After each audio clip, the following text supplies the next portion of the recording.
Okay, this is the January 10th meeting of the Finance and Audit Committee. And our first item of business is public comment.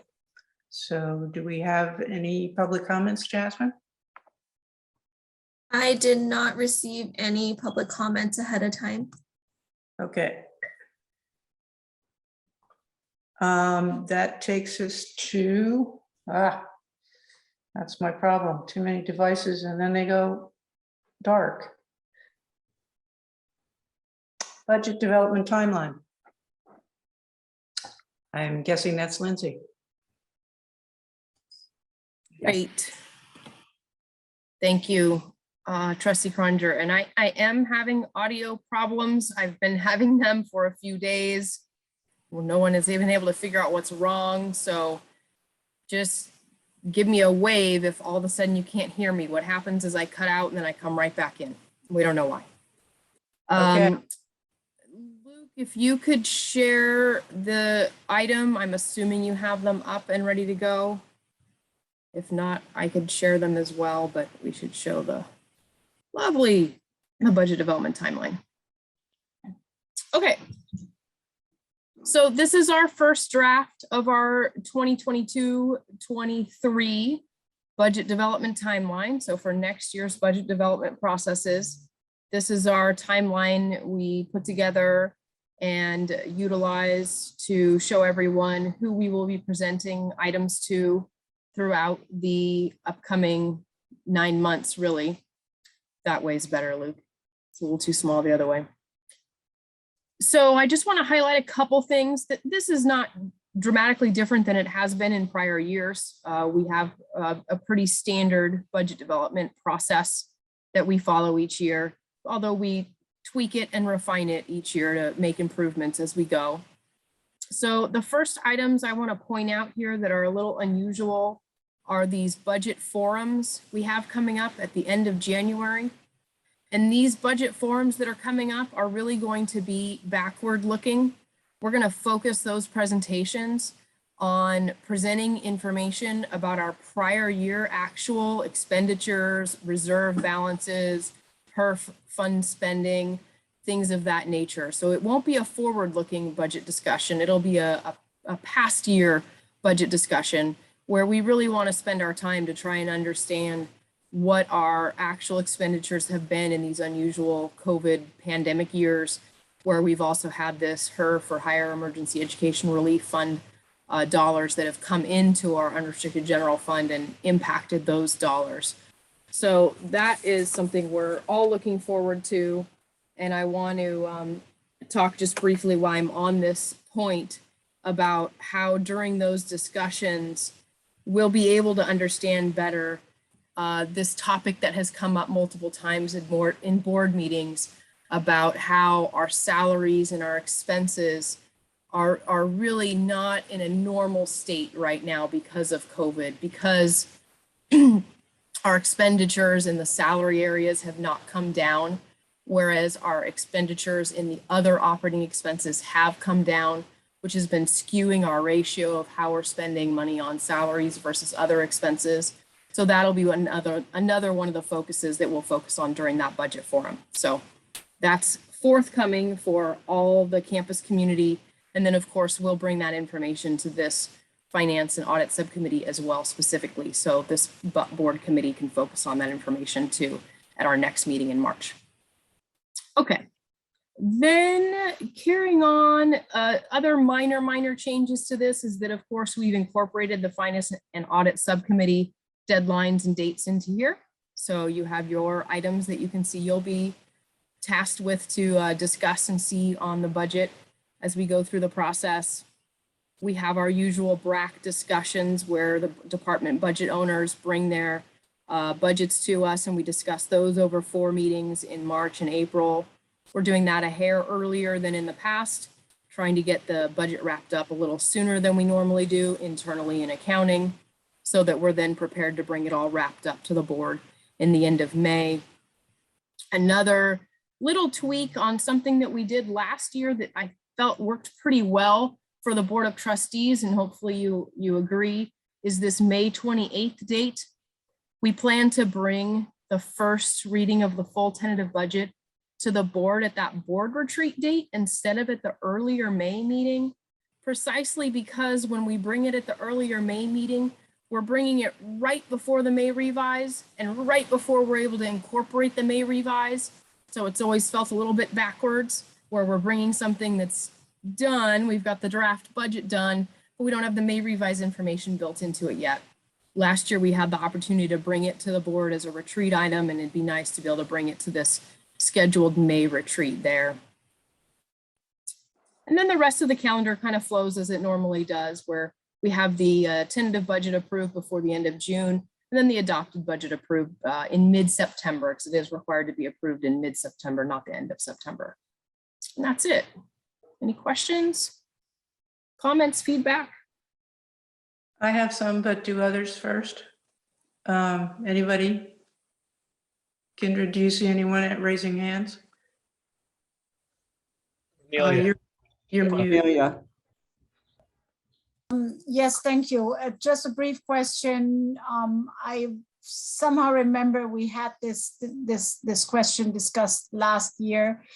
It appears that there is no public hearing for the tentative discussion, for the tentative budget. Is that something we would like to introduce? It appears to be not mandated, but I personally think it would be helpful to invite public engagement, public feedback, also already on the level of the tentative.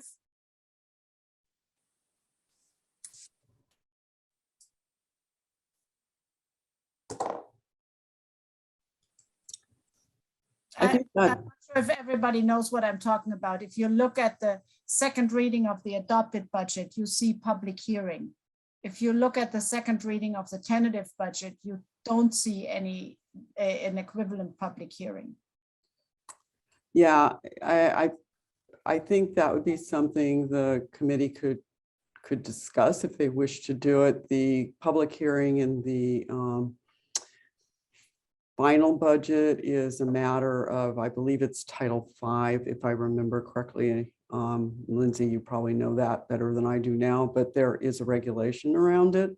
Whether it's a choice of the board to want to do a public hearing, I think that would be something for the committee to have conversation. So I don't think we'll let the committee chew on that one.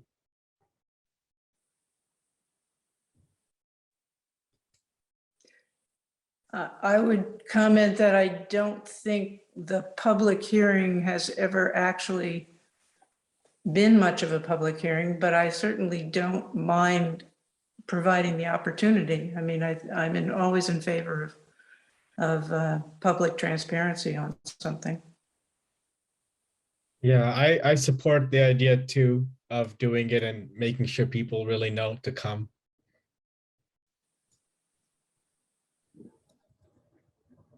Comments I had were, let's see, first of all, the, I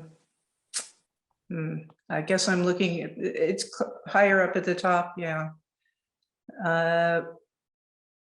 Finance and Audit Committee, the meeting on March 7th says review budget principles and assumptions and set budget priorities. I think that should be a discuss budget priorities or recommend budget priorities. And then the Board of Trustees on March 17th would get the set budget priorities, because I don't think the committee should separately decide that. I do want to discuss it for sure. I mean, I think we would want to discuss it. And then I noticed, and I'm sure what you're doing is you're working with the list of meetings that we had set up for this committee. And they don't really mesh well with the Board of Trustee meetings that they're supposed to help with as you get further into the year. So let me see my list here.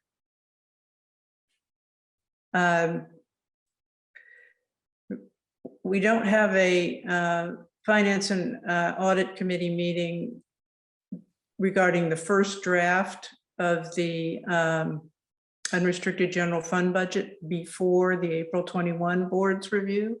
So that kind of, I'm really saying, can we maybe rework our finance and audit committee meetings to meet this schedule, not move what's happening with the board? And similarly, we don't have one before the first reading, the May 28th retreat you were talking about. And I see what you're talking about. It might have to be really shortly before that meeting because of the May revise, which I do think is a good idea to have time for you to absorb that. But again, we can't function to provide our thoughts to the full board if we haven't had a meeting beforehand on that subject. And then similarly, before the adopted budget on September 7th. So there's like 3 of them where the way we set up our meetings doesn't mesh with what you're going to have the board looking at. If the committee would like us to realign that based on the budget guidelines, or well, actually, we have statutory requirements around our budget. So I think we can realign some of these. Originally, we thought it was set up to make sure you had input to the board meeting. So we're happy to do that if that's the desire of the committee.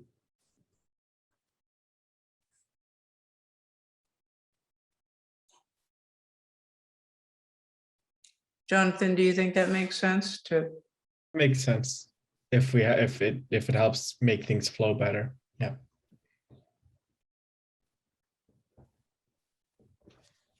So I would suggest you move our meetings to fit the required schedules and the board schedules.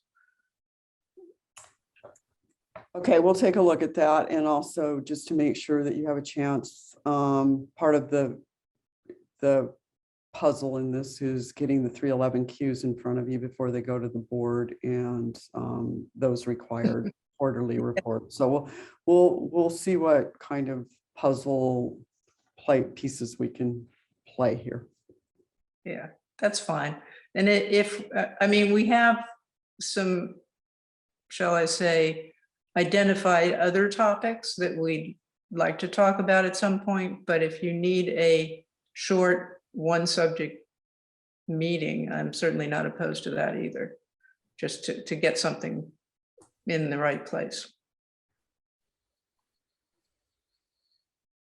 Okay, anybody else? Questions? You have a hand up by Rudy. Rudy,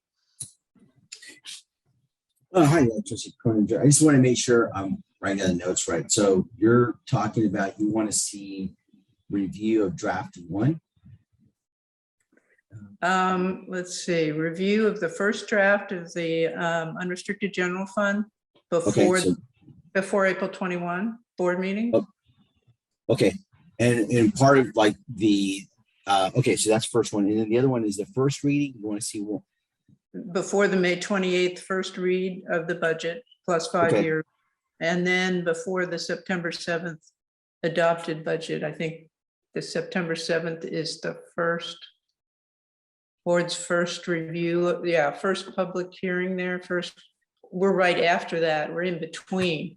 And it always strikes me that it's not very helpful to be in between there. You've got very little time to do anything and the board doesn't hear from us. So, Okay, so basically move that one to before September 1st, okay? And Yeah. then if we go back to, like we have the Finance and Audit Committee in between the first and the second reading, move that one to before the first reading. right. No second reading? Do you want a second reading review? Second reading is usually no change when, Okay. with what comes forward at the second reading. If there is, any kind of adjustment, it has to do with that first meeting and a discussion of what's first being put forth. Okay, Yeah, we would typically only do second readings for the full board, Rudy. So okay, so what I have noted here, let's see. Okay, we're gonna do something before April 21st. A date before that, a date for the first draft. Right. Do something before May 28th, which is the first reading, and then do something before September 1st, be adopted. Before the first reading of the adopted, yeah, Which right now we have it as September 1st. correct. Okay, perfect. So those three. Okay, and then I wanted to pick up on Cornelia. I wanted to make sure I'm writing down. You had a request, right, to fit into one of these dates. What was your? Oh, no, I was just Requ- referencing in general, we have had discussions in earlier meetings about Mhm. things that the committee might talk about. And I was just saying, when you rearrange all of this, I'm not trying to overburden Mhm. you with meetings, but if, because of the 311s and so forth, there's a need to deal with one specific subject, we could have a short meeting for that. Oh, okay. I thought Cornelia also had a What- request on the timeline. Yeah, Rudy, I can explain that offline. Okay. It's a longstanding topic. Got it. All right, so I think I've got those. And then the other so far what I have noted down here is just change the wording on instead of set to discuss on March 7th, and then March 17th, add the set budget priorities. Correct. Correct. Okay. I can help you walk through that also. And I appreciate your including that in the description because it really hasn't been something we've described. But I think right now particularly, but really anytime, it's important. And I also like your idea of the budget forums, Lindsay.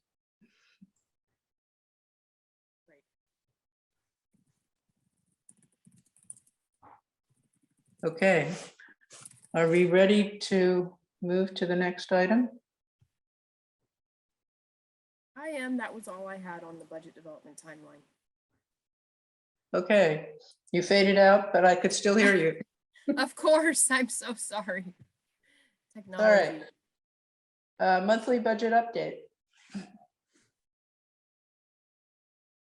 Oh, there it went.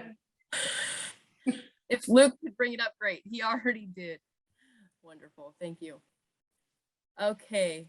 So this is our regular monthly budget update, our monthly budget status report here. This format has been the same for a few months now, so hopefully folks are starting to get familiar with the layout. This first page, as a reminder, is our unrestricted general fund only, standalone by itself here, showing our adopted budget, adjusted budget, and our year-to-date actuals. And you can see that year-to-date, we're now halfway through the year. The percentages of the budgets are near half, so that, you know, that's in line, makes a bit of sense.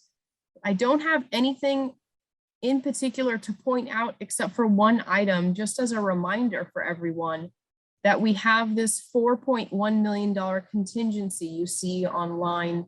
It's noted as expenditure 79 contingency. And just a refresher of what that is, because we're now halfway through the year and it still remains.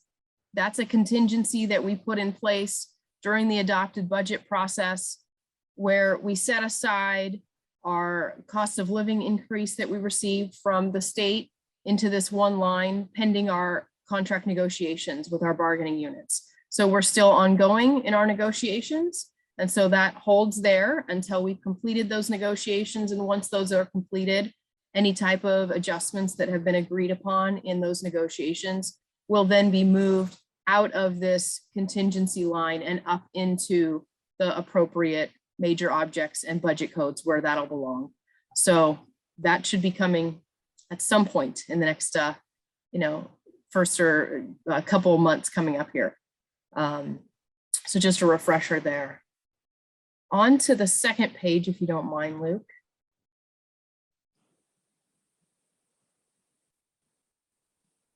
Okay, so this second page is where we have pulled out that UGF COVID mitigation fund separate from our primary unrestricted general fund. And you can see here that these are all of the items that we had set aside as specific proposals and projects related to COVID. We've spent 1.9 million year to date through the end of December of the 6 million that we have budgeted here.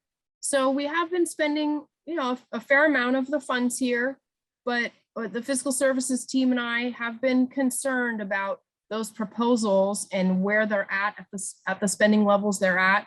So the team did a really great job in the end of December before the break, reaching out to all of the requesters who had requested funds from this area to find out where folks were at with their spend. Do they still need the money? Why does it look like the spend is a little lower than we would expect year to date? So we are aware of that dynamic. And we did receive a healthy amount of responses from folks saying, yes, they do still in fact need those dollars. But we're going to keep chewing on the responses because we have about 60 responses to go through and analyze, okay, you know, this person said they need it. What's the timing? Want to get a better idea of when exactly will they be spending those funds, because we do have plans to have these funds spent by the end of this fiscal year. And we're coming up on that now with, you know, June 30th coming up. So we want to make sure we're very clear on exactly what spending is going to continue to happen and that we are on track with all of the 6 million spent. But for now, with our tertiary review of all of the proposal responses, folks did come back and say they do plan to continue to need the money. So that's our first review of that. Related to this topic, now that I've gone briefly over the UGF and the COVID mitigation fund, I want to remind everyone about the conversation that took place at our last Finance and Audit Subcommittee meeting, where our controller, Rudy Hill, had presented to the group our 311Q, that report that we're required to complete for the Chancellor's Office, and how we had quite a lengthy discussion about the ending fund balance that was shown on that report and the confusion with that. I just want to remind everyone that we did bring to the last full board meeting in December that 311Q. And if you're interested, you can take a peek at the agenda item in December that shows right in the transmittal a reconciliation of the 311Q. The reason why we were getting muddled up with that report is that we did report to the Chancellor's Office our entire unrestricted general fund, and that includes this COVID mitigation fund. So it blends together this large spend of, let's look at the bottom here, $6 million with our regular unrestricted general fund, completely throwing out of whack for any of us, those two numbers added together. And that's why it was looking so strange as we were discussing it last time. And, you know, I'm sorry, I didn't think of that in the middle of that debate. And we literally hung up, and an hour later, I thought, oh no, I know what that was. But we got the reconciliation in there for the board and the public to see, and we'll be sure to do that going forward. But I just wanted to remind everyone that that was the issue, is just the addition of these two funds added together made the 311Q report look a bit unusual. And Luke, if you can go to the next page, I can kind of clarify what I'm describing even a little more on this next 2 pages. Oh, sorry, it's going to keep going. Here's our budget assumption update. We're just getting to the phase where some of these will really start to change. The beginning of our fiscal year, there's not a lot of changes to what we're projecting for our assumptions that we came up with during the adopted budget. But right about now is where we may start to see some of these actually be noted as adjustments to our budget, because we do adjust our budget throughout the year more heavily between now, January and June, to try and keep our adjusted budget as accurate as we can. So that the next couple pages, if you keep going, Luke. Lindsay, could I interrupt while you're on that page? Of course, of course. I'm guessing that local revenue may be where we see some adjustments coming up. And I noticed that our second assumption doesn't include non-resident USA students. So I think we should have one of the for that as well. Yes, and you know what Trustee Croninger also listed in these assumptions is our lost revenue calculation for the non-resident. And that hits just right on what you were talking about. We need to take a quick look and estimate on where our revenues have come in for non-resident tuition and see if the estimate we came up with for what we would claim as lost revenues from the HERF funding is similar to what we calculated during the adopted budget time. Very good point. Yeah. Yeah, so anyway, I just, one of the things, and maybe it's too soon to ask this, but one of the things I brought up before is a concern about whether we will wind up below 10,000 FTES looking forward. Not for this year, I think, but looking forward.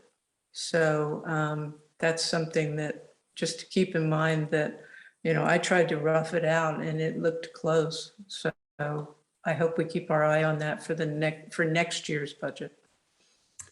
Yes, thank you. We are. And that's part of the reason we're doing a strategic enrollment plan and setting some goals for trying to maintain ourselves. We're trying to stabilize and then do some gradual growth.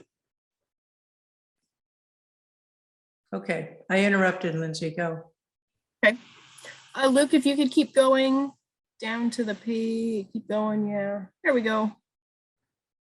So we didn't do a lot of budget adjustments in December, so this is very similar looking as previous months. Keep going down a little bit, Luke. This just shows kind of a high level summary of any budget adjustments we've made. Wait, not that far. Go back up a little bit, Luke, right there, perfect. Okay, so I just wanted to focus for a second on this unrestricted general fund balance figures we have here. So we have our adopted budget, and then it's showing to the right of that, after any of our adjustments we've made, our adjusted budget, or kind of in essence, a projection of what our reserve balance will be at the end of this fiscal year. And I know we've seen this every month, but it just today feels like something we should really point out, that we're looking at having our designated reserves. So that's the board minimum policy reserve amount of the 20.5 million, and then not over 9 million above and beyond that for the total of this 29.6 million reserve balance is where we're looking at landing for the end of this year. So quite a healthy amount of reserves above and beyond the designated reserves. And this is UGF by itself. Going to the next page, Luke, is the COVID mitigation fund. And this is, again, if you merge these together, that's how you got that 311Q kind of confusion. So you can see on this one that we're projecting that we're going to spend down a balance we have in that special fund of 6 million, spend it all the way down by 6 million to virtually nothing. So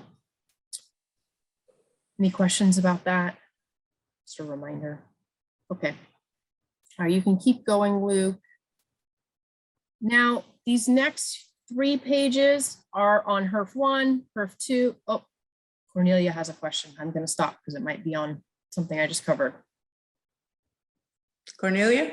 Yes, it has to do with this very last page as well as at the previous page when you talked, actually 3 pages back when you talked about the HERF money. I just want to refresh my memory. Do we have to spend the whole 6 million by June 2022, or do we have another year to do that?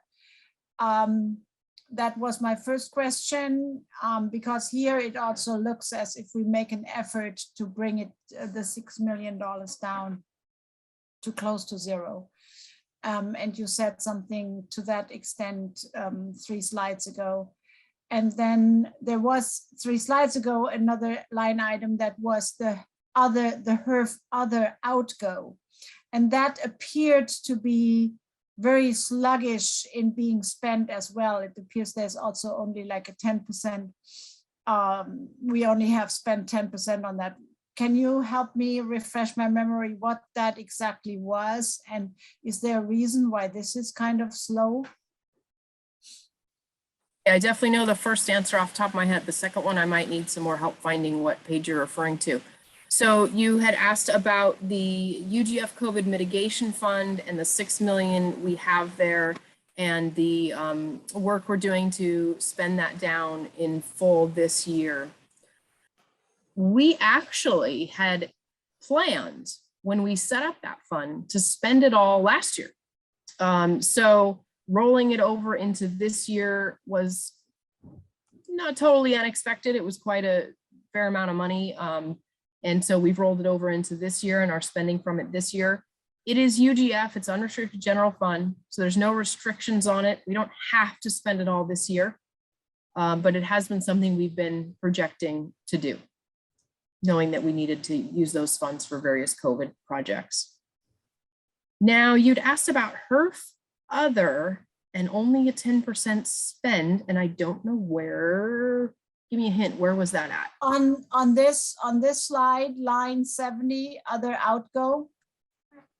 Oh, it's just a small portion of it. I see. I'm sorry, I don't know It's that one. 350,000. I know it's not a big amount, but it's kind of surprising that this is a 1-digit percentage. Yes, I'm sorry. We'll have to look that one up for you, Cornelia. I don't know exactly which project that applies to. I'm sure it's a couple projects that were requested. Thank you. Okay, so, all right, I was just getting into these pages. Yes, thank you. So these next 3 pages, HERF 1, HERF 2, HERF 3 spending details, these are really very minutely changed since last month. I don't have anything new to report on these. We have our budgets allocated and expectations to spend. HERF 1's already fully spent, but to fully spend HERF 2 and HERF 3 as well on these various different projects that have been listed for quite some time now. So I don't have anything new to report on those. And I also don't have anything new to report on the next couple pages that come. They're just a continuation of information that go with the report.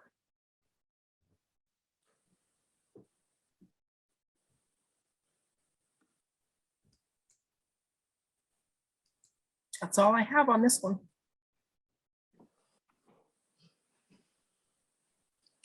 Okay, anybody have any other questions on that topic?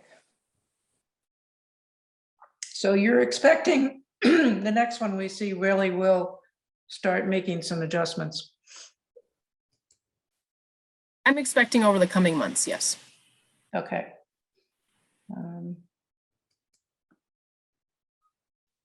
Okay, we have next the non-resident tuition fee discussion.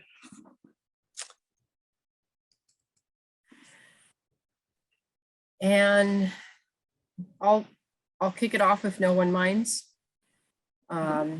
So this one, we did the best we could with these next 2 agenda items. We created our timeline of when we were going to be having these finance and the audit subcommittee meetings and picked today as the date. And as we were building the agenda, I thought, oh goodness, that date is a little tough because the non-resident tuition fee memo comes out mid-January typically, and then the January budget's governor's update comes out around today.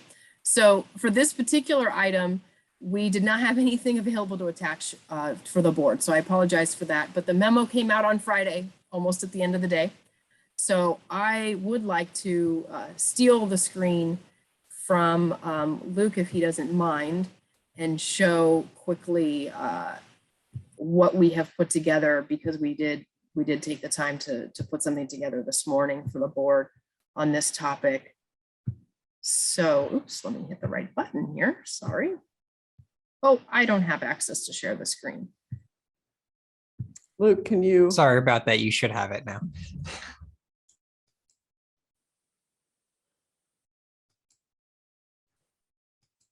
This is hot off the presses. I apologize, haven't had a chance to talk to anyone about this. We've just received this information. So for the the non-resident tuition fee memo, we receive a memo from the California Community Colleges office every year, and they provide us a worksheet.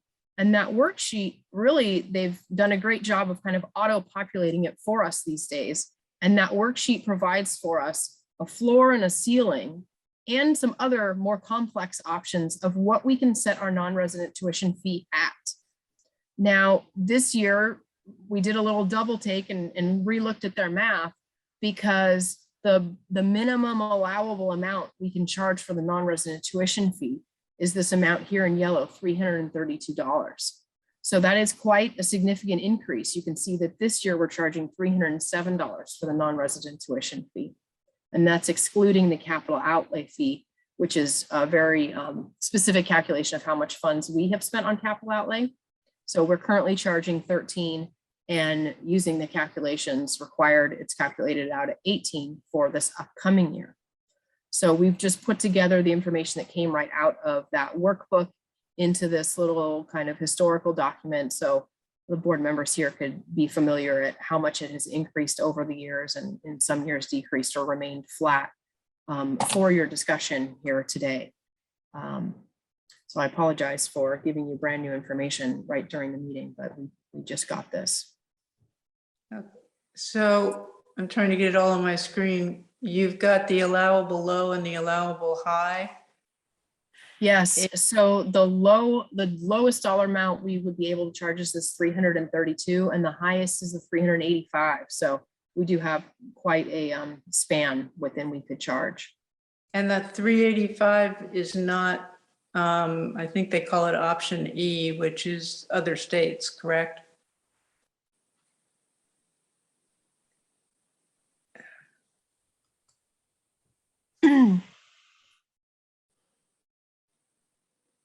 We didn't hear you. I think you went Oh. out. There you Of go. course. Am I back again? That is option D. It's our maximum district average cost per unit instead of the minimum statewide average cost per unit. So D represents our specific district costs. Ma'am, our district average cost is 385. I know we run more expensive than statewide.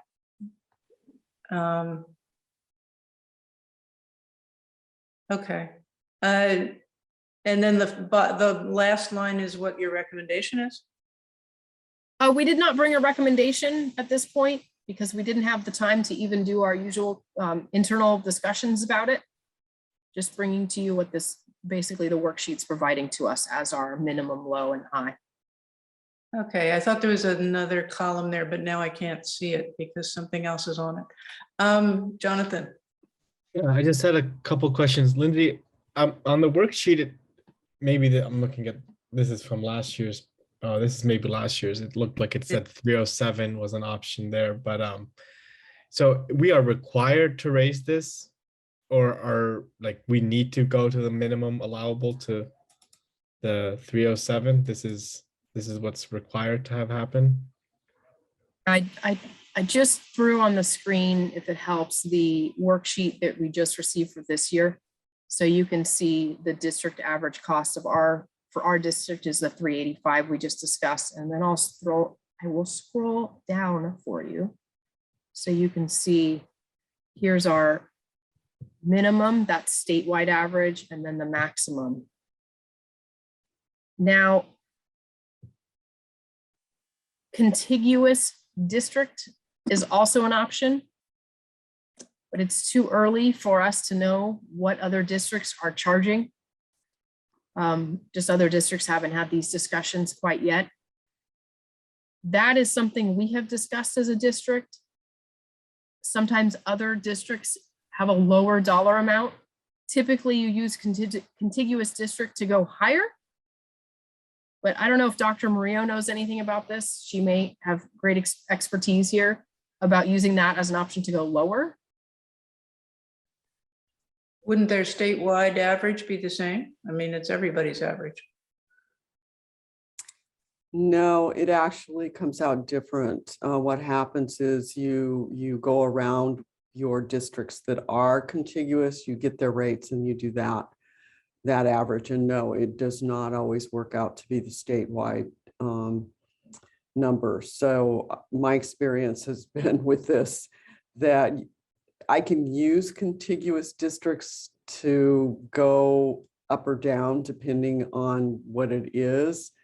But that's a choice I think we have to really seriously look at once we get the report on the contiguous districts around us. I'm new to the whole area here, so I haven't got the landscape yet of what our contiguous districts are. So I like to look at those numbers before making final recommendations. And it looks like you have comments from both Jonathan and Carola. I wasn't quite, I still have a few more. Allen Hancock looks like they have 243, and that's our main contiguous, and Ventura's 265, so they're pretty low compared to Oh. us. Are you looking at the same year, though? I'm looking at this year, 2020, 2021, so There's this big jump, obviously, and I assume it has to do with inflation. yeah, I don't know. This is what was attached, the current year fees. So yeah, they might change, but as of this year, you know, if someone's enrolling today, you know, we're a lot higher than the other two. And I see that in 2 years, 18 and 19 and 19, 20, we had 0%. So we didn't increase it that year. So I guess I'm wondering, is this the option of how we want to change it, or is this a required change? That's the difference to me. Is like, do we need to make a change, and does it need to be one of these options, or can we just make no change? Or can we just leave it as is? I'm just concerned we keep raising the fee, we'll lose these students and it becomes cost prohibitive to come here. We're already one of the highest, it looks like. So we're on the higher end. So Yeah, the studies have said it's inelastic. It does not affect the number of students but I think it has to be one of the options, correct, Lindsay? And what we're saying is we're missing one of the options. We don't have a choice to just do nothing. We have to pick an option. And we don't have all the information yet on that. Yeah, and I think that's really important because that's why I was saying you could use the contiguous to go up and down on one of your three options. And I don't believe you don't have a choice to just sit where you are. But you can sit where you are if you are looking at your contiguous districts and it's close. So we'll have more information shortly. And I know Carola's got her hand raised, and I know she's been heavily involved in international programs, so she might also provide some data. Yeah, I'm happy to add to what Jonathan said. I looked up the contiguous colleges as well. Ventura College, 310 without a capital outlay fee. Allen Hancock, 279, no capital outlay. And then Cuesta College, 309, also no capital outlay fee. So they're significantly lower. We continue to be among the top three in terms of cost with Santa Monica College and then Orange Coast College. However, Santa Barbara has an additional cost factor, and that is our housing cost, which is significantly higher than both for Santa Monica College and Orange Coast. So I think we need to take that into consideration as well when we assess the fees, because if we go, let's say, with the higher increase, that would translate into $1,872 per year of an additional expense, which is significant for our students. And then on top of that, the expensive housing. So I would, if we can, really recommend that we stay on the lower side because it will hurt our ability to attract students. And just to give you an update on our enrollments, we have currently 484 international students enrolled for spring. That includes F1 and other visa holders, and that compares to 284 for spring of 21 and 360 for fall of 21. So we are finally seeing an enrollment increase, and I really would love for us to be able to stay on that path so that we can start to regrow this program. And maybe Allegra would also like to chime in at some point. Thank you. And then you have Ruth. I don't know if you can see her. No, I can't. So Ruth? Ruth Morales. Hi. Yeah, I agree with Carola to be, very careful when deciding what to raise this to. I would also recommend to keep it at the lowest amount. And in terms of the elasticity is a local measure, meaning it's local to a change in price point. So you would have to go to look at the data to see where we are if it's changed. So based on what Carola was saying, it looks like the current 22-23 fees are different than the ones that are posted here with the agenda. So that's good because then that allows you to look at a change, right? What happened when Santa Monica changed it or when Ventura College changed it, and compare the change in enrollments, especially since we all experienced something similar, both regionally and nationally, meaning COVID. That and the fact that enrollments across the board are down, greater reduction, I would imagine, in non-resident, maybe not international, we'd have to see. But also the competitive pressure that is on now because of everyone basically offering online courses. I'd be very, very careful with increasing this fee by too much. If you're forced to, without any more information, I would recommend to keep it at the lowest price point. Corolla, for clarification, the numbers you gave for Ellen Hancock and others, was that for looking forward, at, which is what we're doing here? 22? No, it's too early to do that because I think all the institutions are at the same place where we are. These are the numbers for 21, 22, and they're pretty consistent with the information that Lindsay attached the 2021 cost sheet. So there were no major differences, but we remain to be number 3 in terms of overall cost. Okay, well that, I mean, what I'm hoping for is that we will be able to fill in using this apples to apples, the same year that we're looking at, not looking at a past year, because I do think there's going to be an inflation issue here. At least it looks like it. So, Lindsay, you're not there. I'm just trying to tell you that you have Allegra ready to speak. Oh, Allegra? Okay. Yeah, thank you. Just to back what I think Ruth said regarding we are online. So for students like international students or non-residents, they would rather prefer, you know, paying lower because we're online rather than coming somewhere paying more expensive and you're not even on campus. So I think on the decision we should like think about everything, housing situation, the cost of living in Santa Barbara, and the tuition, and not and I'm not even talking about like, you know, books later and, you know, all the extra things that you have to take care of when you're here in Santa Barbara. So yeah, that's my thoughts on this.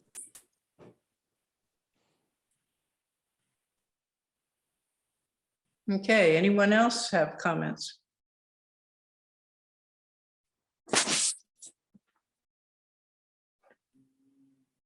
And that will take us to the next item, which is January governor's budget update. I know that just came out, so any insights? Dr. Muriel, did you want to share with us? Yeah, I'll just give you a quick of what I know, and then Lindsay can add in. And we got the budget and watched the thing this morning. Here's at least part of it. I think that the governor, overall, there's about $16.1 billion that will go to Prop 98. And of that, we will receive about $1.6 billion in the community college system. And he has laid that out to have a cost of living of 5.33. And that's pretty significant. I mean, for years we didn't see anything, and now we're seeing pretty hefty ones. We are looking at $388 million for deferred maintenance, and that's also good. $200 million for part-time faculty health insurance, and $150 million to boost recruitment and retention rates, which I think is excellent at this point. I would tell you, I think that's really good. $130 million for healthcare vocational education, $100 million for student success and completion grants.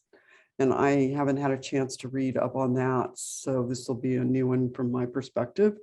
And then $65 million for transfer reform efforts, which will be, really can't wait to get into the detail on that. So I haven't had a chance to read the budget memo. Maybe Vice President Moss has. We were hoping, quite candidly, to see an increase in either our FTS per FTS or some level of setting a really strong base for community colleges, so we're not doing the up and down and all over the place. We've been constantly advocating for stability in our budgets from one year to the next. The good part about his plan is he put out a 3-year plan for the CSU, the UC, and the community college system, which is a first since I've been in the system. So that was very appropriate. So with that, I would turn it over to Vice President Moss for any further details. And then Cornelia, it looks like she has a question. Thank you, Dr. Murillo. You read right off my notes. So I think you got everything I had. Unfortunately, I also have not had time to review any additional information today. We have multiple meetings coming up this week, webinars, and also additional webinars next week, where I'm sure we're going to get a much more detailed information about what this information can mean specific to California community colleges. I was gonna just chime in real quick. There were a couple other things. 170,000 new students in the community college system will be eligible for Cal Grants, so funding for that. There's funding for student housing that we'll have to compete with all the other colleges for. And then there's also a new funding for a unified admissions platform for UC, CSU, and community colleges combined. I love hearing that. Sorry. I looked quickly through the Department of Finance summary for higher education. And what did strike me is what you said, Dr. Murillo, which is that the money is distributed in very specific ways. They're saying this much for this, this much for this, this much for this. They are not taking the base funding that we have, the FTES and the base funding, and addressing, kind of our ability to run the institution as a whole. And that to me is disappointing, actually, because I think increasingly having the legislature pick and choose the programs makes it harder for us to run the institution in general and focus on the things that are most important to the institution. Not to say that this planning and the goals that they have set, I think they're excellent. I just feel like, they're running the individual colleges at some point when they make it that specific. So. You have, Cornelia has her hand up. Cornelia.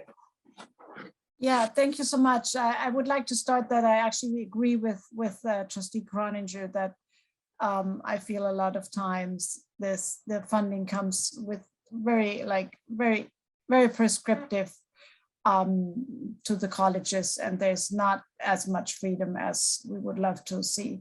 I have a very specific question on this nice list of multi-million-dollar amounts that you just listed, Kindred, and thank you so much for also providing earlier the constituency leaders with a one-page summary slide,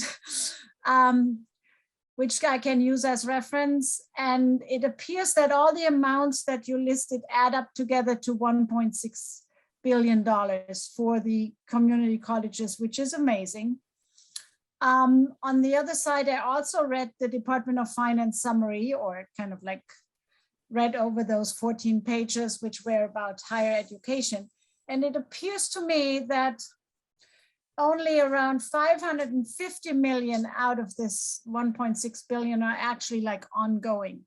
And I assume that is for sure the COLA, which is 460, and there's probably somewhere else $100 million that are ongoing. Does that mean pretty much everything else on the list is one time only? And which ones are these specifically? Do you have any information? For example, the one item I'm super worried about is the part-time faculty health insurance. I saw that the state gave us in the last years, I think in the last 2 years, one-time money for part-time faculty office hour compensation, which I think is crazy. Okay, what are we doing? We allow part-time faculty, or we tell part-time faculty, you provide office hours for 2 years, and then the money is gone. And oh yeah, and now we don't have any more office hours, right? For classes who are taught by part-time faculty. I'm not sure what sometimes our legislators are thinking, or but so again, I'm super worried that we are having money here for part-time faculty health insurance, which might go away. So can you help out with some information on ongoing or not? I don't know yet. I know exactly where you're referring to, and I would expect COLA is usually ongoing. That one you can pretty much count on.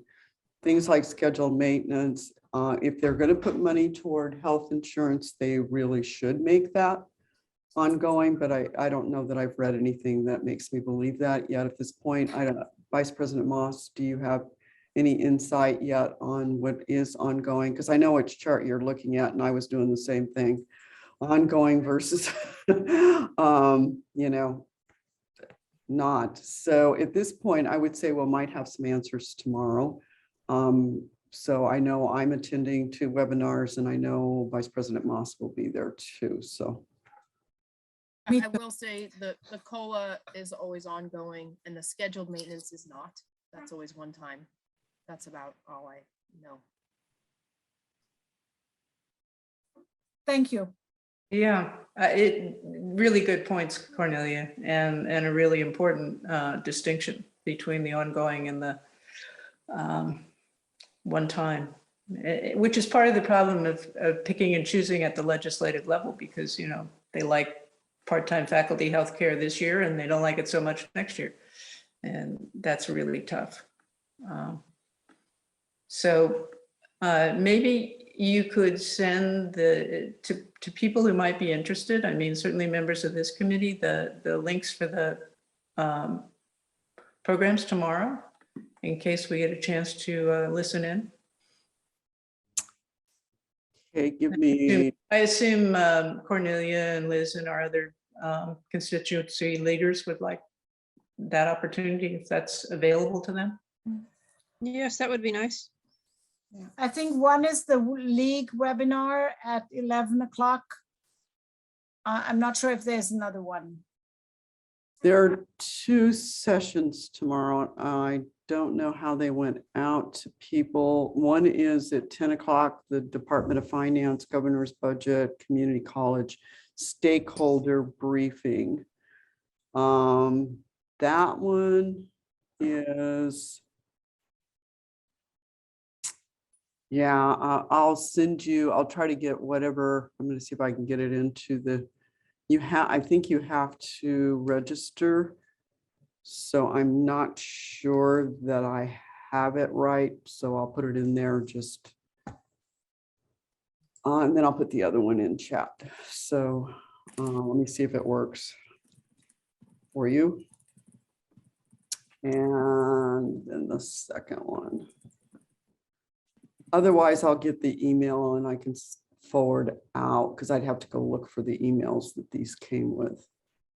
Yeah, I wasn't thinking right this minute, because I like to get things done right this minute if at all possible. So it's like, sorry, as soon as I get off this call. I log out of the Zoom, I'll not know what the chat said, so. Okay, so I don't know. Let's see if you go to it, see what it does. Yeah. There's the link and it allows. So anyway, I'll try to send out, just see if I can get the emails. I have to go look for them. Great, thank you. And I put, for anybody, I want to put the link to the budget document for those who might not have been able to find that. We put it in we had a group thing going this morning between the constituency leaders and the president's cabinet. And it was Lindsay who posted the slide, to be candid. Cornelia. Thank you, Lindsay. Yeah, I sent the link for the document and let you know that we were in that webinar this morning, or the governor's budget was on, so. Wow. I think I sent most everybody. This is one long chat. Sorry, everybody. You can keep talking while I work through this. Well, I think we've probably come to the end unless there are people I am not seeing all the participants. So if anyone else has comments, let me know.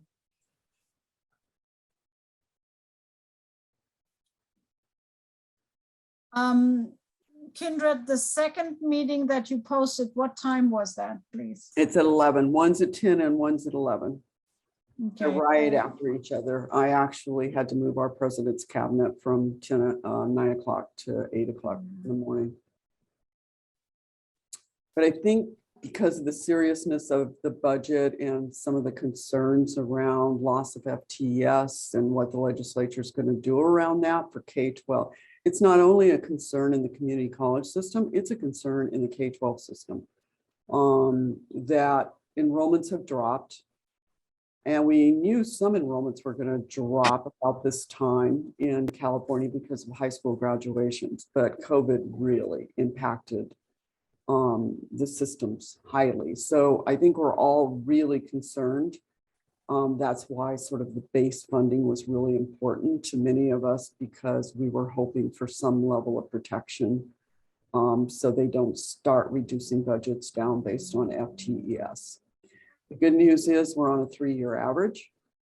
Bad news is when you get 3 years of bad averages, it just keeps going down. So. Yeah, what I saw that may think addresses this, but I don't think it does for us, is turning the original 2018 floor basically in your revenue into a permanent situation. But since we have not used that, that doesn't help us. It would be a downer to go down to that. So. Yeah, I agree. Okay, thank heaven for Jasmine. She's just like amazing.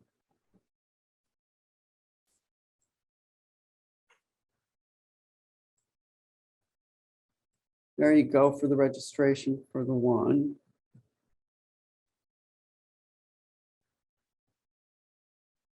That should take you right to registration.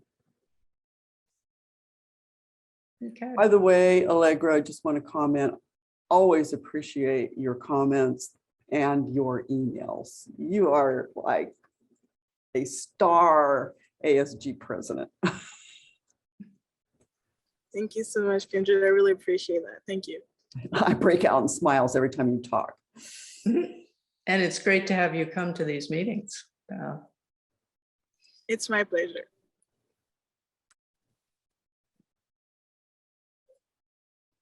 Okay, well, that takes us, I think, to the end of the agenda. And thank you, everyone, for coming. And we will see you all at our next meeting. Thank you. Okay, so we are adjourned.